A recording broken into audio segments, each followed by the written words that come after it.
Hello बच्चों। आज class 12 का जो इलेक्ट्रोस्टैटिक्स है उस लेक्चर को आगे की तरफ थोड़ा सा बढ़ाएंगे। पिछले लेक्चर के अंदर हमने किया था कि किस तरह से एक इलेक्ट्रिक डाइपोल को हम यूनिफॉर्म इलेक्ट्रिक फील्ड के अंदर रखते हैं तो उसके ऊपर टॉर्क लगता है और टॉर्क लगने के बाद उसकी जो पोटेंशियल एनर्जी है कि उसके अंदर कोई ना कोई एनर्जी स्टोर होती है, उस एनर्जी को हमने किस तरह से फाइंड करना है। तो वो पोटेंशियल एनर्जी हमने फाइंड की थी। पोटेंशियल एनर्जी जब फाइंड की थी तो हमने ये भी पता लगाया था कि जो पोटेंशियल एनर्जी है वो मैक्सिमम कब होगी और मिनिमम कब होगी। ठीक है, पोटेंशियल एनर्जी इसका मतलब ये है कि जब डाइपोल रोटेट कर रहा है या यूनिफॉर्म इलेक्ट्रिक फील्ड के अंदर जब एक डाइपोल रखा हुआ है तो क्या करेंगी कि जो फील्ड है इलेक्ट्रिक फील्ड उस डाइपोल के, क्योंकि डाइपोल के ऊपर पॉजिटिव और नेगेटिव चार्जेस होते हैं तो उन चार्जेस के ऊपर फोर्स लगाएगा। तो जब वो फोर्स लगाता है तो उसको रोकने के लिए कितनी एनर्जी चाहिए, तो वो हमने वो फाइंड की थी कि जब जो एंगल है, क्योंकि P और E ये दोनों क्या है, कांस्टेंट है और डिपेंड करता है वो जो पोटेंशियल एनर्जी है वो थीटा, वो एंगल के ऊपर। तो एंगल अगर 0 डिग्री का होगा तो क्या होगा, कोस 0 जो कि 1 होता है, तो पोटेंशियल एनर्जी नेगेटिव होगी या मिनिमम होगी हम कह सकते हैं। जब एंगल 180 डिग्री का हो तो कोस 180 होता है -1 और इस तरह से जो पोटेंशियल एनर्जी होगी वो मैक्सिमम होगी। ये सब चीजें हम पढ़ चुके हैं। उसके बाद हम इलेक्ट्रोस्टैटिक्स के अंदर इससे आगे जो कि इलेक्ट्रिक फील्ड इंटेंसिटी को निकालने के लिए बहुत ज्यादा इंपॉर्टेंट है उसको हम पढ़ेंगे। तो याद रखो कि एरिया जो हमने पढ़ा था पिछले क्लासेस में, हमने 11th क्लास के अंदर एरिया पढ़ा था। तो एरिया एक स्केलर क्वांटिटी थी वहां पर, स्केलर, क्योंकि एरिया की कोई डायरेक्शन नहीं होती। यहां पर हम एरिया को एक वेक्टर क्वांटिटी लेकर के और उसके बाद इलेक्ट्रिक फील्ड इंटेंसिटी किसी भी पॉइंट के ऊपर हम फाइंड करेंगे। तो एरिया को हम इलेक्ट्रिक जो वेक्टर क्वांटिटी है वो किस तरह से, कि देखो हमारे पास ये कोऑर्डिनेट होते हैं,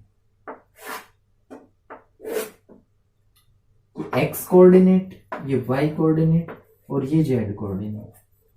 ठीक है, हम ऐसा मान लेते हैं कि ये जो कोऑर्डिनेट्स हैं, या मानना नहीं है, ऐसे होते ही है, ये जो कोऑर्डिनेट है ये तीनों आपस में परपेंडिकुलर होते हैं कुछ इस तरह से। ठीक है, ये 3D है तो ये परपेंडिकुलर होंगे आपस में, ये इसके और ये इसके। अगर ये इस तरह का डायग्राम है, ये अगर मैं देखें बोर्ड के ऊपर कोई भी चीज हम बनाते हैं तो वो 2D के अंदर होती है, 2 डायमेंशन के अंदर। ठीक है, 3D के अंदर तब होगी जब इसका कोई पार्ट इस बोर्ड से बाहर हो, तब वो 3D के अंदर बनी जाएगी। हम यहाँ पे जो कोई भी डायग्राम बनता है तो वो 2D में होता है, हम उसको दिखा सकते हैं कि भाई ये साइड है, ये बाहर की तरफ आई हुई है तो ये 3D में है। अब जैसे ये बोर्ड है, बोर्ड के ऊपर यदि हम एरिया ड्रॉ करेंगे, एरिया वेक्टर, उसकी डायरेक्शन निकालो, तो एरिया इसके परपेंडिकुलर होगा इस डायरेक्शन के अंदर। वो किस तरह से, जब हम वेक्टर पढ़ते थे तो वेक्टर में हमने क्रॉस प्रोडक्ट करी थी, या हम ऐसा मान सकते हैं कि लेंथ इंटू ब्रेथ ये होते हैं हमारे पास एरिया किसी भी रेक्टेंगल का या स्क्वायर का, लेंथ इंटू ब्रेथ। तो ये लेंथ है हमारी और ये ब्रेथ है, हम मान लेते हैं। ठीक है, ये x है हमारी, ये y है। तो अगर इसका हम एरिया फाइंड करें तो वो होगा लेंथ इंटू ब्रेथ। तो लेंथ कितनी है, x इंटू वाई, ये कुछ इस तरह से। तो एरिया अगर लेंथ इंटू ब्रेथ ले रहे हैं तो यहाँ पे हम मान लेते हैं, क्योंकि ये वेक्टर है, आने वाली क्वांटिटी वेक्टर में हमने लेनी है, एरिया को वेक्टर लेना है तो इसकी क्रॉस प्रोडक्ट हमने करनी है, इसकी वेक्टर प्रोडक्ट करनी है।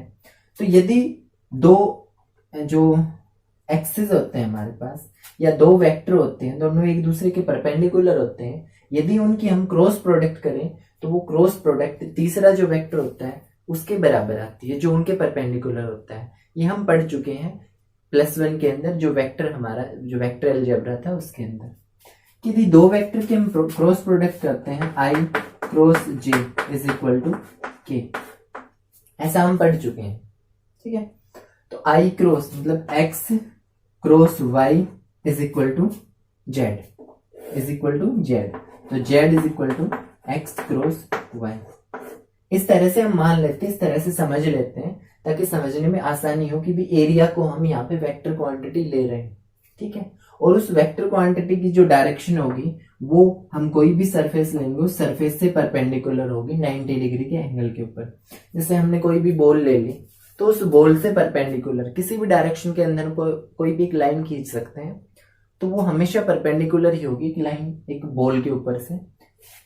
या एक सिलेंड्रिकल, हम कोई भी सिलेंडर ले लेते हैं, ठीक है, उस सिलेंडर के इस पार्ट पर अगर एरिया ड्रॉ करेंगे, एरिया वेक्टर, तो वो इस डायरेक्शन में होगा। इस पॉइंट पर ड्रॉ करेंगे तो वो इस डायरेक्शन में होगा। इस पर ड्रॉ करेंगे तो ऊपर की तरफ होगा। इस पर ड्रॉ करेंगे तो वो नीचे की तरफ होगा। मतलब क्या है कि किसी भी पॉइंट पर, किसी भी सरफेस के किसी भी बिंदु पर हमने अगर एरिया वेक्टर ड्रॉ करना हो तो वो एरिया वेक्टर हमेशा हम उस ऑब्जेक्ट से हम परपेंडिकुलर लेंगे, ठीक है। तो एरिया वेक्टर ये किसी भी सरफेस से परपेंडिकुलर होता है, परपेंडिकुलर डायरेक्शन में उसकी डायरेक्शन होती है, तो उसको हम बोलते हैं एरिया वेक्टर, ठीक है। यहाँ पे हम एरिया को एक वेक्टर क्वांटिटी लेकर के और इलेक्ट्रिक फील्ड इंटेंसिटी फाइंड करें, ठीक है। अब हमने एरिया वेक्टर पढ़ा, कोई भी सरफेस ले रहे हैं उससे परपेंडिकुलर हम लाइन ड्रॉ करेंगे, वो एरिया वेक्टर होगा। उससे पहले हम जैसे इलेक्ट्रिक फील्ड इंटेंसिटी हमने फाइंड करनी थी, तो इलेक्ट्रिक फील्ड इंटेंसिटी फाइंड करने से पहले हम इलेक्ट्रिक फ्लक्स देख लेते हैं क्या होता है। इलेक्ट्रिक फ्लक्स, इसको फाई ई से भी रिप्रेजेंट करते हैं, ये इसका रिप्रेजेंटेशन होता है फाई ई से भी इसको रिप्रेजेंट कर सकते हैं इलेक्ट्रिक फ्लक्स को। तो इलेक्ट्रिक फ्लक्स क्या होता है? फ्लक्स होता है कि हम एक एग्जाम्पल लेते हैं, जैसे मान लो नदी बह रही है कुछ इस तरह से, ये नदी बह रही है, ठीक है, इस डायरेक्शन के अंदर। अब यहां पे हमने कोई भी ऑब्जेक्ट रख दिया, कोई भी ऑब्जेक्ट इस तरह से खड़ा, तो हमने मान लो ये ऑब्जेक्ट रख दिया कुछ इस तरह से, तो अब होगा क्या, इस वाटर के जो ये पानी के ये जो मॉलिक्यूल हैं जो कि यहाँ पे टकरा रहे हैं, जो कि यहाँ पे टकरा रहे हैं, या जो कि यहाँ पे और यहाँ पे, ये टोटल नंबर कितने हैं और वो कितने एरिया को क्रॉस कर रहे हैं, कितने एरिया के साथ टच हो रहे हैं, तब हम उसको कहेंगे वो इलेक्ट्रिक फ्लक्स है। यहाँ पे हम पानी का एग्जांपल ले रहे हैं, लेकिन यहाँ पे इस पानी के जो फ्लो है इसको हम इलेक्ट्रिक फील्ड लाइंस बोलेंगे, और ये हमारा एरिया है, ठीक है, ये हमारा होगा एरिया, ठीक। और वो एरिया कितनी, उस एरिया के अंदर से कितनी इलेक्ट्रिक फील्ड लाइंस पास हो रही हैं, तो हम कहेंगे कि वो उन दोनों का प्रोडक्ट ले लें, तो वो होगा हमारे पास electric flux. The total number of electric field lines passing through an area is called electric flux, ठीक है। जितनी ज्यादा number of electric field lines यहां से पास होंगी उतना ही ज्यादा फ्लक्स होगा। फ्लक्स का हम यहाँ से ये मतलब समझ सकते हैं कि पानी यदि बह रहा है तो पानी के अंदर कोई रुकावट आ जाए, तो जितनी बड़ी रुकावट होगी पानी क्या होगा उतना ही ज्यादा इकट्ठा होगा, या उतना ही ज्यादा पानी उससे आकर के टच होगा, तो हम इलेक्ट्रिक फ्लक्स को यहाँ कह सकते हैं कि रुकावट है। और ये फाई ई से रिप्रेजेंट करते हैं, और फाई ई होता है ई इंटू डी एस। ये ds क्या है? E है इलेक्ट्रिक फील्ड लाइंस जो कि इस एरिया से पास हो रही हैं, और ये S इसका सरफेस एरिया है, ठीक है। इसका सरफेस एरिया हम S भी लिख सकते हैं, या कई जगह पर आपको dA मिलेगा तो वो भी ठीक है, यहाँ पे ds भी ठीक है। हम सरफेस एरिया ले रहे हैं, एरिया ही है, ठीक है, A इंटू ds। और यह है एक, जैसे एक चीज और करते हैं हम यहाँ पर एरिया जो है उस एरिया की हम डायरेक्शन लेते हैं। डायरेक्शन क्या होगी? तो हमने बताया था एरिया की डायरेक्शन कौन सी होती है, एरिया वेक्टर की अगर डायरेक्शन को ड्रॉ करें, क्योंकि इलेक्ट्रिक फील्ड एक वेक्टर क्वांटिटी है, और जो ये है एरिया वो भी एक वेक्टर क्वांटिटी है, और जो फ्लक्स है हमारी वो फ्लक्स एक स्केलर क्वांटिटी है। तो स्केलर क्वांटिटी को रिप्रेजेंट करने के लिए हम दो जो वेक्टर्स हैं उनकी डॉट प्रोडक्ट लेते हैं, डॉट प्रोडक्ट। तो डॉट प्रोडक्ट के अंदर कोस आता है, कोस, ठीक है। जैसे हम यहां से प्रूव भी कर सकते हैं इसको कि किस प्रकार होगा। जैसे ये फ्लक्स हो गया, फ्लक्स मैक्सिमम कब होगा? मैक्सिमम इलेक्ट्रिक फील्ड लाइंस उस एरिया से कब टकराएंगी? जब जब इलेक्ट्रिक फील्ड लाइंस इस तरह से फ्लो हो रही हैं और वो इस तरह से रखा हुआ बिल्कुल परपेंडिकुलर, तब हम ये कहेंगे कि ज्यादा से ज्यादा फील्ड लाइंस इसके अंदर से पास होंगी। यदि फील्ड लाइंस इस तरफ जा रही हैं और हमने उसको ऐसे रख दिया, ऐसे तिरछा, तो क्या होगा कि बहुत कम इलेक्ट्रिक फील्ड लाइंस उसके अंदर से पास होंगी। तो हम यहाँ पे देख लेते हैं, जैसे कि फाई ई, अगर इसका मैग्नीट्यूड ले, क्योंकि एक स्केलर क्वांटिटी है और स्केलर क्वांटिटी ये दोनों वेक्टर हैं और इनका डॉट प्रोडक्ट हम लेंगे तो E into D S cos of angle between them, ये होता है। अगर हम वेक्टर प्रोडक्ट ले रहे होते हैं कि ये वेक्टर क्वांटिटी होती है और इस वेक्टर को रिप्रेजेंट कर रहे होते हैं, तो इन दोनों के बीच में जो एंगल होता है उसका हम साइन लेते हैं। अगर इन दोनों के बीच में जो एंगल है, अगर ये एक स्केलर क्वांटिटी है तो उस एंगल का हम कोसाइन लेंगे, ठीक है। अब जैसे देख लेते हैं कि भाई ऐसे इस तरह से ज्यादा number of electric field lines pass होंगी या इस तरह से पास होंगी। तो हमने एक काम किया, हमने इस एरिया को, इस कोई भी सरफेस है हमारे पास, उस सरफेस को कुछ इस तरह से रखा है, इस तरह से। अब जो एरिया वेक्टर की डायरेक्शन होगी, क्योंकि इलेक्ट्रिक फील्ड है, तो इलेक्ट्रिक फील्ड की डायरेक्शन तो ये हो गई इस डायरेक्शन के अंदर, इलेक्ट्रिक फील्ड लाइंस की डायरेक्शन हो गई ये इलेक्ट्रिक फील्ड की, और जो एरिया है उस वेक्टर की अगर हम बात करें तो एरिया वेक्टर की डायरेक्शन भी ये है, ठीक है। एरिया वेक्टर की डायरेक्शन ये है, अगर ये इस तरह से रखा हुआ है तो एरिया वेक्टर की डायरेक्शन होगी इस तरह से कुछ। तो इलेक्ट्रिक फील्ड की डायरेक्शन भी यही है और एरिया की डायरेक्शन भी यही है, मतलब दोनों पैरेलल हैं। तो इन दोनों के बीच में जो एंगल है वो कितने का हो गया? थीटा हो गया 0 डिग्री। अगर थीटा 0 डिग्री हो गया तो फ्लक्स देख लेते हैं कितना होगा। तो phi E is equal to E into D S cos 0। अब हमें पता है कोस 0 1 होता है, तो यहां से 1 से मल्टीप्लाई करेंगे तो कोस जो इलेक्ट्रिक फ्लक्स है इतना ही होगा, जो कि मैक्सिमम है।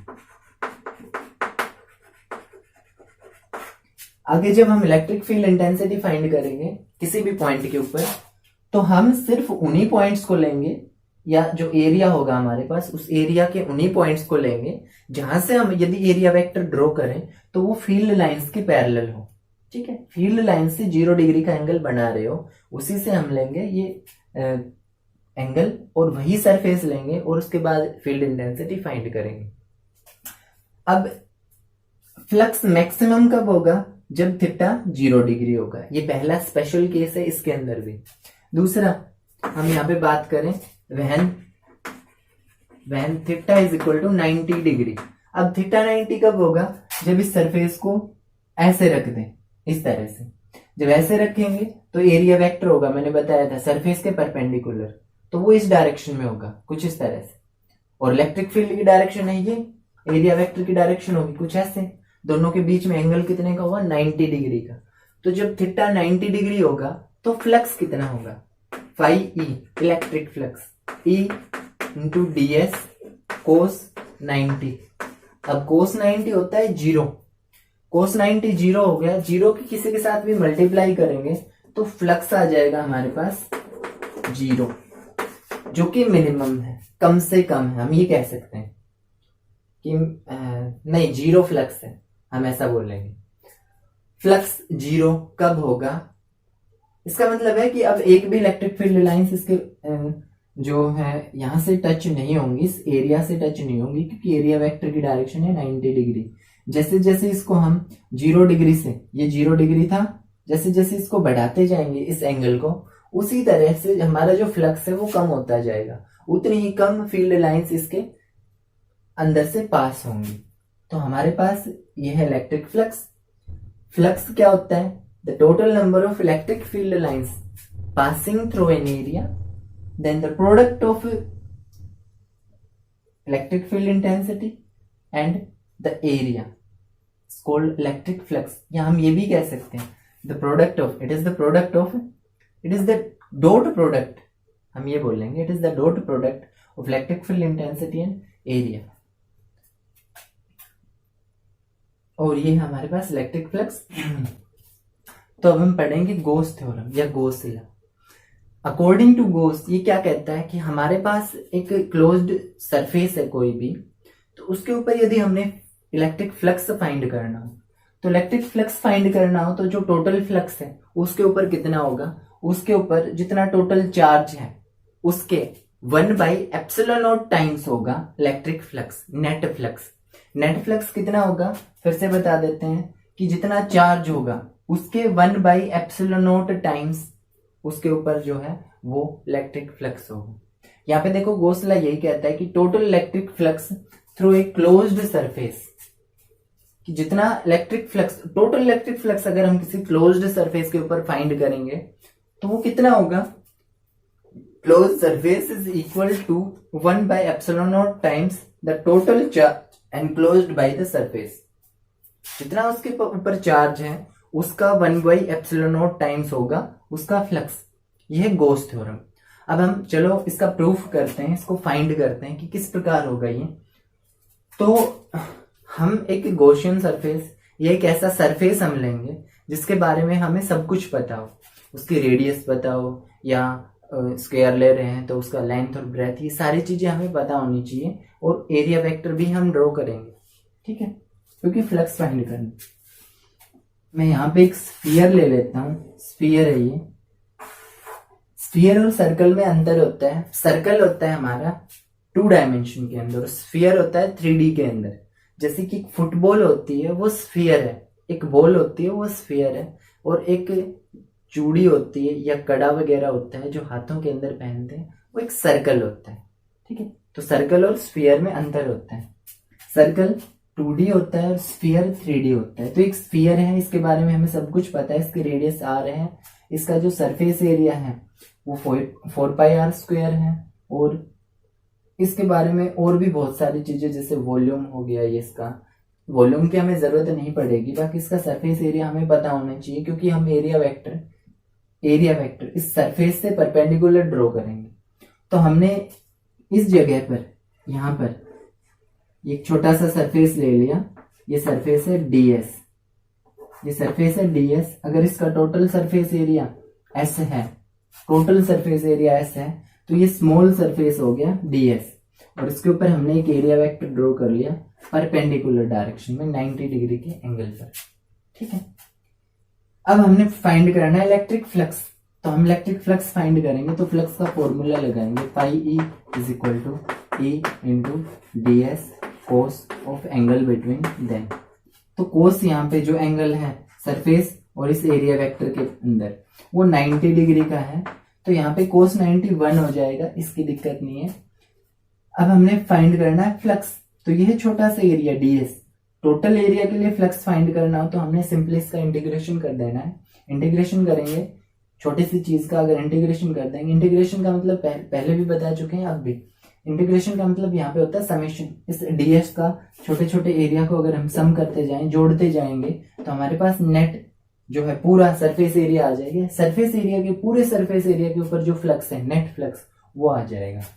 तो phi E ये हो जाएगा E, जो कि कांस्टेंट क्वांटिटी है इलेक्ट्रिक फील्ड लाइन, जो कि इलेक्ट्रिक फील्ड इसके अंदर है, चार्जेस हैं जो कि कांस्टेंट है, वो चेंज होगा नहीं, तो वेरिएबल है ये सरफेस। तो इसका हम करेंगे इंटीग्रेशन ds, ठीक है। और ये इसकी लिमिट क्या होगी, लिमिट होगी 0 से, और इसका जो सरफेस होता है स्फीयर का वो हमें पता है कितना है, 4πr², ये होता है। तो लिमिट पुट करनी आती है, upper limit minus lower limit, इस तरह से पुट करते हैं इंटीग्रेशन करने के बाद। तो जब इसका इंटीग्रेशन करते हैं phi E, तो ये आएगा हमारे पास E electric field lines into ds का जो इंटीग्रेशन होगा वो होगा s, ds का s, और इसकी जो लिमिट है वो 0 से 4πr²। जब इसके अंदर हम लिमिट पुट करेंगे और इलेक्ट्रिक फील्ड इंटेंसिटी जो कि हमारे पास ये थी, E = kq/r², ठीक है, ये थी। और k की वैल्यू अगर पुट करें तो ये हमारे पास आ जाएगी q / 4πε0 × r²। के की वैल्यू होती है 1/4πε0। ठीक है, अगर ई की जगह पर हम ये रखें और एस की जगह पर 4πr² रखें तो हमारे पास जो फ्लक्स आएगा वो आएगा E Q divide by 4πε0 into r², और इस सरफेस एरिया की जगह हम रखेंगे 4πr²। 4πr², अब 4π से 4π कैंसिल, r² से r² कैंसिल, हमारे पास फ्लक्स बच गया Q/ε0, जो कि हमने प्रूव करना था, जो कि गोस लॉ है। ठीक है, तो गोस लॉ क्या कहता है कि हमने अगर किसी क्लोज सरफेस के ऊपर अगर इलेक्ट्रिक फ्लक्स फाइंड करना हो तो उसके ऊपर जो टोटल चार्ज होगा, टोटल चार्ज उसके ऊपर क्यू है, अगर जिसके ऊपर टोटल चार्ज है उस टोटल चार्ज का 1/ε0 टाइम्स होगा उसका फ्लक्स। इसी का यूज करके, जैसे इसका फार्मूला होता है E इंटू डी एस, और ये होगा Q/ε0।